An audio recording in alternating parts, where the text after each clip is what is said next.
Testing of cement. तो पहले हैं फील्ड टेस्ट, फिर दूसरे हैं लेबोरेटरी टेस्ट। लेबोरेटरी टेस्ट में physical test, chemical test. Chemical test अपने कोई काम के नहीं है, फिजिकल टेस्ट अपने काम के हैं। फील्ड टेस्ट आपको बता देते हैं, बातों बातों में आप समझ जाओगे सारी चीज़ें। तो देखिए, फॉलोइंग फील्ड टेस्ट में be carried out to ascertain the quantity of cement, quality of cement. Okay. Colour, तो सीमेंट का कलर कैसा होना चाहिए? Greenish grey, uniform greenish grey होना चाहिए। और जब आप सीमेंट को दो फिंगर्स के बीच में रब करो, तो क्या स्मूथ फील देनी चाहिए। यदि उसमें उसमें क्या रफ फील आई, तो मतलब क्या है, उसमें कुछ मिलावट है, एल्ट्रेशन है। जब आप सीमेंट के बोरे में या सीमेंट के स्टोरेज में हाथ को डालो, तो आपके हाथ को ठंडक फील होनी चाहिए। और यदि गर्म फील होता है, तो सीमेंट में इलेक्ट्रेशन है। और यदि आप सीमेंट और वाटर का पेस्ट बनाओ, तो क्या स्टिकी नेचर का होना चाहिए। ठीक है, जैसे रेंट होती है वैसे। यदि आप सीमेंट में पानी मिलाओ, तो उसमें से अर्दन स्मेल नहीं आनी चाहिए। यदि उसमें से अर्दन स्मेल आती है, तो इसका मतलब ये है कि उसमें या तो सिल्ट मिलाया गया है या उसमें क्ले मिलाई गई है। Okay. Cement should free from any hard lumps. ठीक है, यानी कि हार्ड लम्प्स नहीं होने चाहिए सीमेंट में। यदि लम्प्स पाए जाते हैं, तो इसका मतलब ये है कि वो सीमेंट क्या है, मॉइस्चर वाले एटमॉस्फेयर में रखी हुई थी। यदि लम्प्स पाए जाते हैं, तो उस बोरी के पैकेट को रिजेक्ट कर दो। Fineness test of cement. तो फाइननेस टेस्ट में अपन क्या करना चाह रहे हैं, जो सीमेंट है उसके जो पार्टिकल्स हैं या उसके ग्रेन्स हैं, उनका साइज क्या है, मीन साइज क्या है, उसको चेक करना चाह रहे हैं। तो इसके जो मेथड्स हैं वो 3 मेथड हैं। पहला है C analysis method. C analysis method में हम क्या करते हैं, मीन साइज पता लगाते हैं। दूसरा है क्या है, एयर परमिबिलिटी मेथड या नर्स एंड ब्लेनिस मेथड। इसमें हम क्या करते हैं, सरफेस एरिया का पता लगाते हैं, फिर उससे आइडिया लगाते हैं अपन किसका, फाइननेस का। थर्ड है सेडिमेंटेशन मेथड या वैगनर्स टर्बिडीमीटर मेथड। इसमें भी हम सरफेस एरिया के आइडिया से फाइननेस का पता लगाते हैं। ओके। देखो, अब जो सी एनालिसिस मेथड है, वो क्या है, इतना ज़्यादा यूजफुल नहीं है। वो यूजफुल क्यों नहीं है, कि क्योंकि जो सीमेंट पार्टिकल्स हैं वो 90 माइक्रोन से भी छोटे होते हैं। ठीक है। और एक और दिक्कत है कि जो सीमेंट पार्टिकल्स हैं वो क्या है, आपस में कोहेसिव नेचर के लम्प्स बना लेते हैं, भले ही वो हार्ड लम्प्स नहीं होते। तो इसलिए ये जो मेथड है, सीम एनालिसिस मेथड, उनसे मीन साइज का पता लगाना बहुत मुश्किल है। इसलिए अपन क्या है, एयर परमिबिलिटी मेथड और सेगमेंटेशन मेथड का यूज करते हैं। इसमें हम स्पेसिफिक एरिया का यूज करके पार्टिकल्स का साइज पता लगाते हैं। स्पेसिफिक एरिया क्या होता है, total surface area upon weight. ठीक है, या वॉल्यूम भी हो सकता था, फिर अपन जनरली अपन मास को ही लेते हैं। Okay. Condition affecting fineness. Okay. देखो, केमिकल कंपोजिशन और डिग्री ऑफ कैल्सिनेशन। देखो, केमिकल कंपोजिशन और डिग्री ऑफ कंपोजिशन क्या है, क्लिंकर की हार्डनेस को डिफाइन करते हैं, और क्लिंकर की हार्डनेस के ऊपर ही डिपेंड करेगी अपनी क्या, सीमेंट पार्टिकल का साइज। देखो, क्लिंकर में यदि हाई आयरन है और सिलिका है, तो उसे अपन को क्या है, फ्यूज करने के लिए हाई टेम्परेचर चाहिए होगा। तो ये क्या है, जो सीमेंट पार्टिकल है उसका साइज अफेक्ट करती हैं। और आपने कितनी देर तक ग्राइंडिंग की है, और आपने जो कोल यूज किया है, सॉरी, या जो पाउडर बनाने वाली मशीन है, वो भी फाइननेस को अफेक्ट करती है। तो फाइननेस जितनी ज़्यादा होती है, आपको पता ही है, हाइड्रेशन उतनी ज़्यादा जल्दी होगा। ठीक है। लाइम से अपन को प्राप्त होता है, लाइम से अपना C3S मिलता है, और C3S की वजह से अपना जो क्लिंकर होता है वो सॉफ्ट रहेगा। देखो, कट्टे में भरी सीमेंट यदि ज़्यादा समय तक रखी रहती है, तो उसके पार्टिकल साइज क्या है, छोटा हो जाता है। ठीक है। अब फाइननेस का इम्पोर्टेंस क्या है, यदि सीमेंट फाइन होगी, तो मोर सरफेस एरिया अवेलेबल होगा,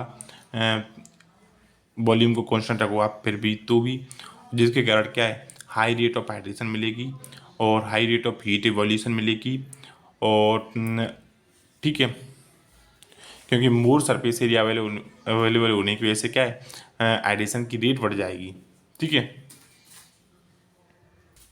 यदि सीमेंट की फाइननेस ज़्यादा होगी तो हाइड्रेशन की रेट बढ़ जाती है, जिसकी वजह से अर्ली स्ट्रेंथ जल्दी जल्दी स्ट्रेंथ मिलती है, बट जो अल्टीमेट स्ट्रेंथ होती है उस पर कोई प्रभाव नहीं पड़ता है।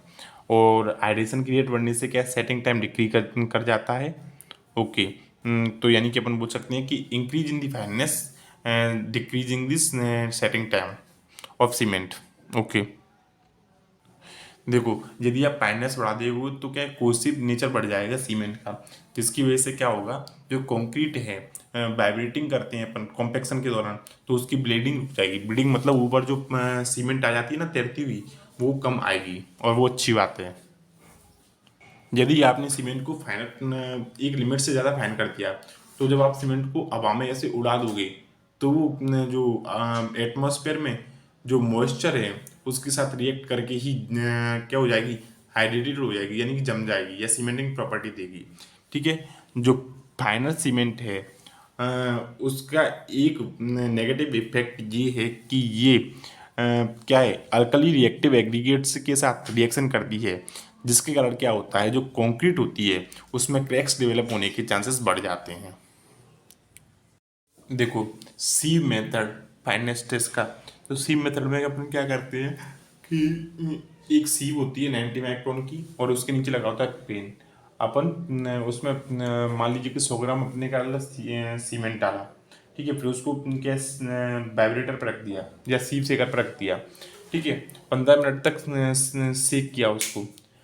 जो परसेंटेज रेसिड्यू ऊपर में बच रहा है दैट इज रिटेन्ड, वो ओपीसी के लिए 10% से ज़्यादा नहीं होना चाहिए, आरएचसी के लिए 5% से ज़्यादा नहीं होना चाहिए और पीपीसी के लिए भी 5% से ज़्यादा नहीं होना चाहिए।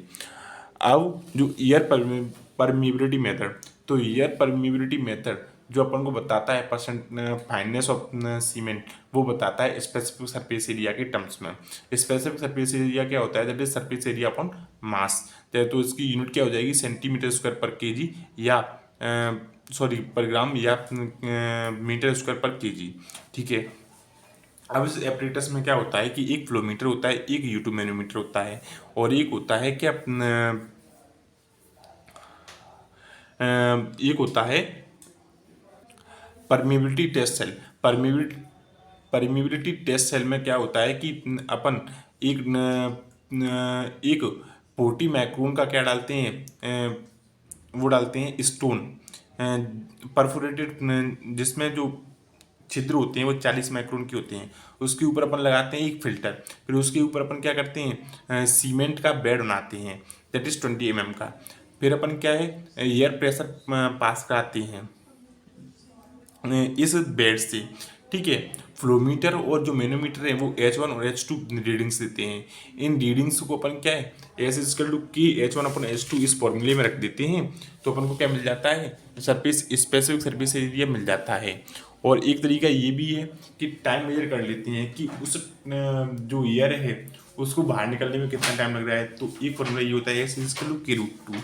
ठीक, इस तरीके से भी अपन निकाल सकते हैं क्या, उसका नाम क्या है, स्पेसिफिक सरफेस एरिया। और जो एस की यूनिट होती है वही क्या होती है, के की यूनिट होती है, दैट इज सेंटीमीटर स्क्वायर पर ग्राम और मीटर स्क्वायर पर केजी। क्योंकि H1 और H2 की क्या यूनिट एक ही होंगी दैट इज हाइट के टर्म्स में, तो वो कट जाएंगे। ओके, यदि कभी आपको के भी पूछा गया तो, और के का फॉर्मूला आपको याद करने की जरूरत नहीं है। अब दूसरा है बैगनर टर्बिडी मीटर मेथड। देखो अपन क्या करते हैं कि ये जो वैगनर टर्बिडी मीटर मेथड है या सेडिमेंटेशन मेथड है, उसमें अपन सरफेस स्पेसिफिक सरफेस एरिया को निकालने के लिए, तो एक टैंक होता है जिसमें केरोसिन मिला होता है, केरोसिन होता है, फिर उसमें अपन क्या सीमेंट डाल देते हैं, तो सीमेंट और केरोसिन के बीच में हाइड्रेशन प्रोसेस नहीं होती है। ठीक है, फिर इसके एक साइड में क्या फोटोसेल लगा होता है, वो फोटोसेल से क्या एक अमीटर कनेक्टेड होता है और लेफ्ट साइड से अपन क्या है लाइट रेज प्रोवाइड कराते हैं। और एट डिफरेंट इंटरवल्स पर अपन क्या है, जो अमीटर है उसमें क्या है रीडिंग्स लेते हैं और इस तरीके से अपन क्या है उस रीडिंग से स्पेसिफिक सरफेस एरिया निकाल लेंगे, उसके फॉर्मूलाज वगैरह होते हैं, उसमें हमें जाने की जरूरत है नहीं बिल्कुल भी। बस अपन को ये याद रखना है कि जैसे जैसे टाइम गुजरता जाएगा जो क्या है सेटलमेंट होता जाएगा पार्टिकल्स का, ठीक है। और जो बड़े पार्टिकल्स हैं वो जल्दी बैठ जाएंगी।